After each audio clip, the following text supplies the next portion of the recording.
नमस्कार, मैं हूं आपके साथ कनुप्रिया सत्तन और आप देख रहे हैं लाइव टीवी समाचार। आइए नजर डालते हैं आज की कुछ खास खबरों पर, लेकिन उससे पहले रुक करेंगे हेडलाइंस की ओर। बहराइच की नालियों में जमा हुआ गंदगी का सैलाब, सफाई कर्मी नहीं कर रहे क्षेत्र में सफाई, जिम्मेदार अधिकारी भी बैठे हैं मौन। वाराणसी में कलाकारों ने 80 घाट पर बांधे सुर, कलाकारों के सुरों ने काशी वासियों को किया मंत्रमुग्ध। 3 दिवसीय कार्यक्रम में दिखी कई अद्भुत कलाएं। प्रधानमंत्री नरेंद्र मोदी ने देश को किया संबोधित, संबोधन में पीएम मोदी ने किया बड़ा ऐलान, फ्रंटलाइन वर्कर्स को बूस्टर डोज लगाने की कही बात। बहराइच में सफाई कर्मियों की तैनाती के बावजूद नालियों में गंदगी का सैलाब जमा हुआ है। इतना ही नहीं, रहवासियों की शिकायत के बावजूद भी कोई सुनवाई नहीं हो रही। दरअसल यह पूरा मामला नवाबगंज विकास खंड की ग्राम पंचायत लखैया के मजरा महाराजनगर का है। यहाँ सफाई कर्मी तैनात किए गए हैं, लेकिन अभी कभी भी सफाई कर्मी ने गांव की नालियों की सफाई नहीं की है, जिसके चलते नालियां गंदगी से बजबजा रही है।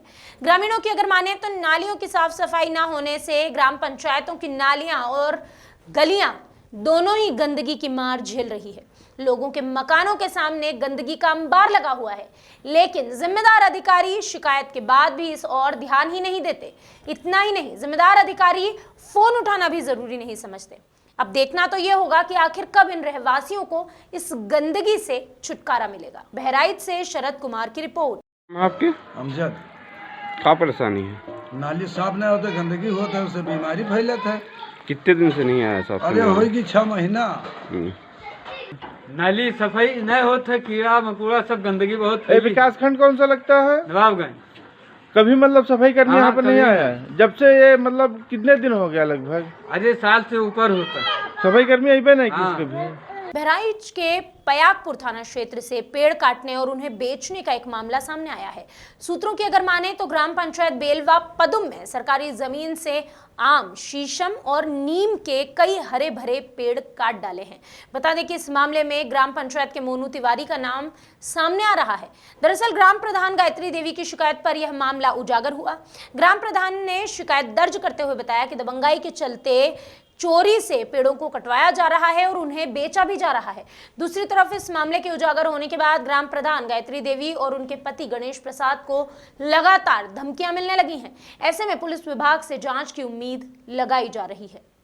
पयागपुर से शीतल प्रसाद की रिपोर्ट। हाँ, धमकी देहन भैया, गाड़ी देहन तक शाम सवेरे है 10 बजे है धमकी देने, गाड़ी देने और सब जतने पाइन होते बात की हमहू बात की तक संझा कहीं मारे कति लाया रहा, फरसा वर्षा काटे कहीं तो कहा मार डारा बरवाई देवे तक भोर पहाड़ फिर आए धमकी वमकी दे गया है कहीं हम तुका बरवाई तब दम नहीं लेवे और तू काटो तू भी रवा बेचो तू है। कौन है जो धमकी दे रहे हैं? ये है बजरंगी का लड़का बाभन है तिवारी। क्या नाम है उनका? उनका मोनू तिवारी हुआ, बजरंगी का लड़का है मोनू तिवारी। अच्छा। ये बहुत धमकी देने, मारे वारे काटे के लिए तैयार हैं और दद्दा तिवारी उनके आगे चलत हैं।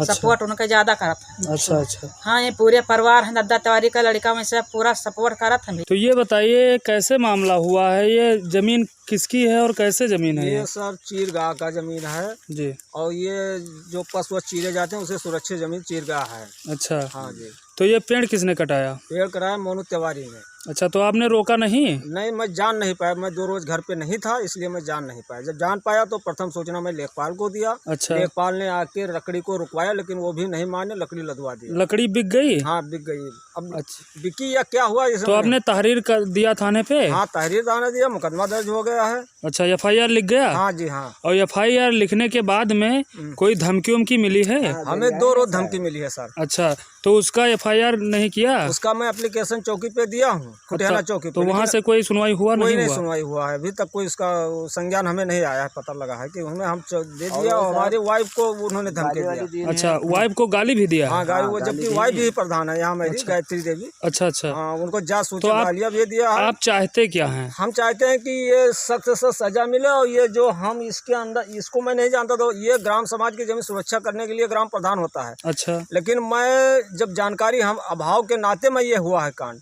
अच्छा। और इसके बाद जो मेरी वाइफ प्रधान है उनको जो जासूचक गालियाँ और भद्दी भद्दी गालियाँ दी हैं, उस पर हम कार्रवाई चाहते हैं। अच्छा, प्रशासन से। तो जो इसने पेड़ कटाया है उनको क्या जेल भेजा जाए कि क्या चाहते हैं मैंने आप? जेल भेजा जाए सर, जो न्याय हो होना चाहिए। अच्छा, उनको जेल भेजा जाए। हाँ? नहीं जेल नहीं, जैसे जो सरकार नियम बनाए उसके अनुसार किया जाए। अच्छा, हम नहीं जानते कि वो जेल भेजेंगे उनको बरी करें। चलिए ठीक है। साहब 15 से की जाए। अच्छा, आपका क्या नाम है? हमारा जगदीश प्रसाद मिश्रा। तो इसके बारे में आप क्या जानते हैं, अब इस हम जमीन क्या के बारे जानते हैं, में? जो प्रधान जानी वहाँ हम जान आज आए हैं, पहली बार ये देखे।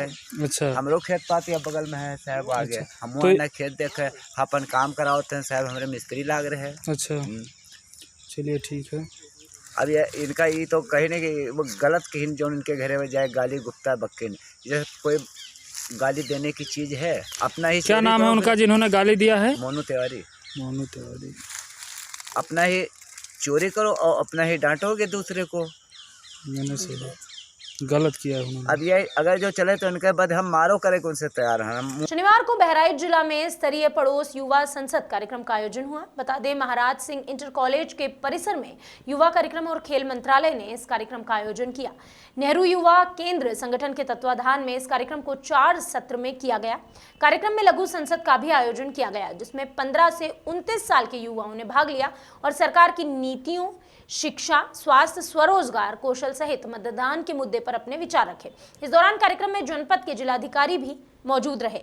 उन्होंने कहा कि युवाओं को अपने अधिकारों के बारे में जानकारी होनी चाहिए। देखने में आया कि कार्यक्रम में महिला सशक्तिकरण और स्वच्छता पर आधारित नुक्कड़ नाटक की प्रस्तुति भी दी गई। इस मौके पर कई प्रबुद्धजन मौजूद रहे। Bureau report.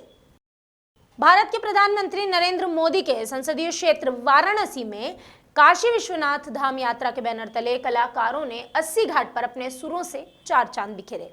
बता दें कि 3 दिवसीय कार्यक्रम में कलाकारों ने अपने सुरों से काशी वासियों को मंत्रमुग्ध कर दिया और उनका दिल जीत लिया। देखने में आया कि महाराष्ट्र, पश्चिमी बंगाल, पंजाब, राजस्थान और अन्य प्रांतों से कलाकार यहां पहुंचे थे। भारतीय कला और भारत सरकार के इस कार्यक्रम में एक से बढ़कर एक प्रस्तुतियां लगातार दी गई। वहीं कलाकारों से जब इस बारे में बात की गई, उनसे पूछा गया कि काशी में आपको कैसा लगा, तो उन्होंने बताया कि यहां आकर उन्हें बेहद अच्छा लगा। हम जितनी भी प्रशंसा काशी की करें उतनी कम है। वाराणसी से अब्दुल्ला हाशिम की रिपोर्ट। वाराणसी से अब्दुल्ला हाशमी की रिपोर्ट। रविवार को चंपारण की रामनगर संस्कृत पाठशाला में 7 दिवसीय ट्रेनिंग कार्यक्रम का शुभारंभ हुआ। बता दें, यह ट्रेनिंग कार्यक्रम आरएसएस का है, जिसमें इस संगठन से जुड़े लोगों को ट्रेनिंग दी जाएगी। इस दौरान जूडो, कराटे, लाठी, भाला और तलवार चलाना भी सिखाया जाएगा। इस मौके पर आरएसएस के मंत्री अनिल कुमार सहित अन्य पदाधिकारी मौजूद रहे। चंपारण से कृष्णकांत तिवारी की रिपोर्ट। लेकिन इस वर्ग में मैं मुख्य शिक्षक के दायित्व में हूँ। तो सर इसका उद्देश्य क्या है? उद्देश्य अपने कार्यकर्ताओं को कार्यकर्ता निर्माण के दृष्टिकोण से प्रशिक्षण देना। ये ट्रेनिंग कितना दिन का है? 7 दिवसीय है। 7 दिवसीय जी। सर बच्चे कहाँ से आए हैं? अपना जो चंपारण विभाग है, संगठन के दृष्टिकोण से बगहा, बेतिया, रक्सौल और मोतिहारी, 4 जिला के स्वयंसेवक यहाँ आए। रविवार को प्रधानमंत्री नरेंद्र मोदी ने देश को संबोधित किया। पीएम मोदी ने अपने संबोधन में एक बड़ा ऐलान किया। पीएम मोदी ने फ्रंटलाइन वर्कर्स को वैक्सीन की 3री डोज लगने की जानकारी दी। बता दें कि 3री जो डोज है, यानी कि जो बूस्टर डोज को प्रिकॉशन डोज का नाम दिया गया है, जो साल 2022 में 10 जनवरी से हेल्थ वर्कर्स को लगेगी। 15 साल से 18 साल तक के बच्चों के लिए भी वैक्सीन तैयार हो चुकी है, जो 3 जनवरी से 2022 से बच्चों को लगने लगेगी। इसी दौरान देश में बढ़ते ओमिक्रॉन के खतरे को देखते हुए पीएम मोदी ने सभी देशवासियों को कोविड के नियमों का पालन करने की भी सलाह दी है। Bureau report. मैं आप सभी से आग्रह करूंगा कि पैनिक न करें। हां, सावधान रहे, सतर्क रहे, मास्क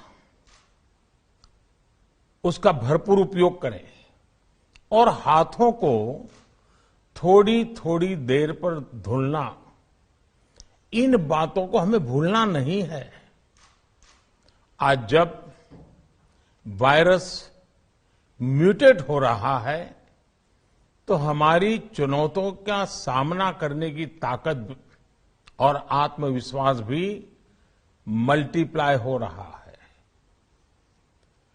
हमारी इनोवेटिव स्पिरिट भी बढ़ रही है। आज देश के पास 18 लाख आइसोलेशन बेड्स हैं, 5 लाख ऑक्सीजन सपोर्टेड बेड्स हैं, 1,40,000 आईसीयू बेड्स हैं। आईसीयू और नॉन आईसीयू बेड्स को मिला दें तो 90,000 बेड्स विशेष तौर पर बच्चों के लिए भी हैं। आज देश में 3,000 से ज्यादा पीएसए ऑक्सीजन प्लांट्स काम कर रहे हैं। 4 लाख ऑक्सीजन सिलेंडर्स देश भर में दिए गए हैं। राज्यों को जरूरी दवाओं की बफर डोज तैयार करने में सहायता की जा रही है। हल्द्वानी में रामपुर रोड पर मौजूद दिल्ली पब्लिक स्कूल का वार्षिकोत्सव धूमधाम के साथ मनाया गया। इस दौरान देखने में आया कि डीपीएस के संस्थापक स्वर्गीय हजारी लाल अग्रवाल को श्रद्धांजलि दी गई। इसके बाद कार्यक्रम में बच्चों ने कई प्रस्तुतियां दी, जिनमें भगवान श्री कृष्ण की लीला का मंचन आकर्षण का केंद्र रहा।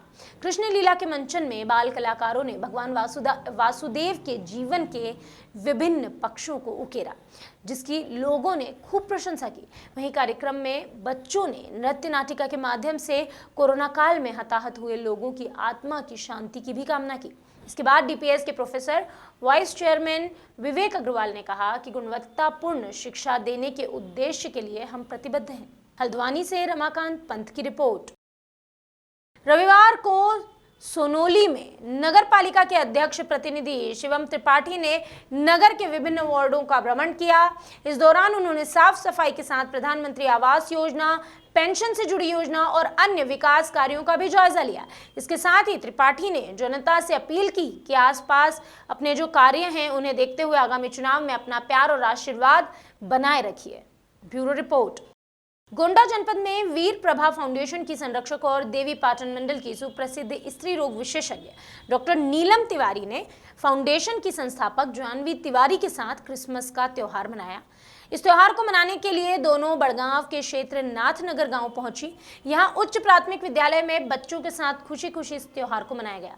बता दें, इस दौरान बच्चों के साथ केक काटा गया। गिफ्ट के तौर पर चॉकलेट, किताबें, बिस्किट, नमकीन भेंट किए गए। वहीं डॉक्टर नीलम और जानवी तिवारी ने बच्चों को प्रेरणादायक कहानियां सुनाकर उनका मनोरंजन भी किया और उनका मनोबल बढ़ाया। Bureau report. बांदा के शहर कोतवाली क्षेत्र से सड़क दुर्घटना का एक मामला सामने आया। यहां कालका चौराहे पर बाइक सवार युवक को गिट्टी भरे ट्रैक्टर ट्रॉली ने टक्कर मार दी। इस हादसे में बाइक सवार की मौके पर ही मौत हो गई। बताया जा रहा है कि मृतक युवक करबई प्रधान का भतीजा है। फिलहाल इस पूरे मामले की सूचना मिलते ही पुलिस ने शव को पोस्टमार्टम के लिए पहुंचाया है। साथ ही मामले में जांच पड़ताल शुरू कर दी गई है। बांदा से आशा देवी की रिपोर्ट। क्या नाम है इसका? बगुआ नाम है। कहाँ से आया था? ये करबई से आए हैं। एक्सीडेंट किस चीज से हुआ? ट्रैक्टर से। अभी के लिए बस इतना ही। बाकी खबरों का सिलसिला लगातार रहेगा जारी। अगर आप रहना चाहते हैं हर वक्त अपडेटेड, देखते रहिए लाइव टीवी समाचार।